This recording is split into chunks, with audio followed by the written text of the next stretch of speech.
দীপাবলির রাতে শোকের ছায়া নেমে এলো রাজ্যে। ভয়াবহ অগ্নিকাণ্ডে কেঁপে উঠল ব্যারাকপুর।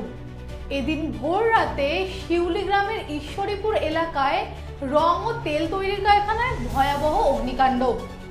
একের পর এক ভয়াবহ বিস্ফোরণে কেঁপে উঠল এলাকা।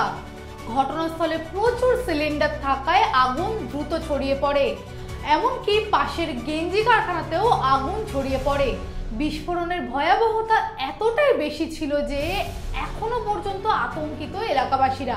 খবর পেয়ে ঘটনাস্থলে পৌঁছেছে অন্তত 20টি দমকল ইঞ্জিন, এমনকি অনেক ফোমেরও ব্যবস্থা করা হয়েছে। তবে এখনো পর্যন্ত ঘটনার উৎসস্থলে পৌঁছানো যায়নি।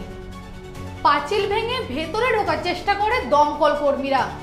তবে সর্বশেষ খবর অনুযায়ী ভেতরে কোনো শ্রমিক আটকে পড়েছে কিনা বা কেউ আহত হয়েছে কিনা সে বিষয়ে এখনো কোনো খবর পাওয়া যায়নি।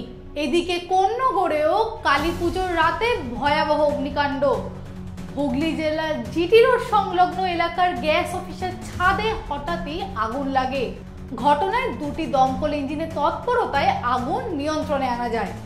এদিকে বাংলার পাশাপাশি ভয়াবহ অগ্নিকাণ্ডের সাক্ষী থাকলো মুম্বাই।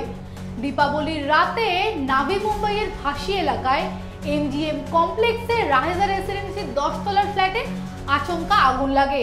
সময় তখন প্রায় রাত 12:30। এরপর আগুন আস্তে আস্তে ছড়িয়ে পড়ে 11-12 তলায়। জানা গেছে মৃতদের মধ্যে 2 জন মহিলা, 2 জন পুরুষ এবং 6 বছরের একজন শিশুকন্যাও ছিল। আহত এখনো পর্যন্ত আরো 10 জন। আলোর রাতে ভয়াবহ অন্ধকার। দেশের 2 প্রান্তে ভয়াবহ অগ্নিকাণ্ডে নেমে এলো শোকের ছায়া।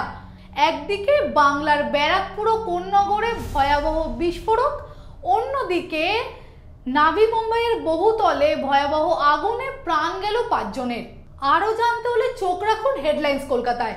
Ma, there's this new Bengali matrimonial website, biyebandhan.in. It's safe, verified and just for us. Really?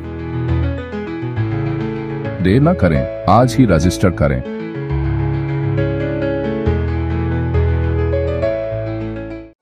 আনন্দ আর ভালোবাসার দীপ্তিতে গড়া সমুজ্জ্বল পরমা, ঠিক তোমারই মতো। শ্যাম সুন্দর কোম্পানি জুয়েলার্স, আগরতলা, উদয়পুর, ধর্মনগর, কলকাতা।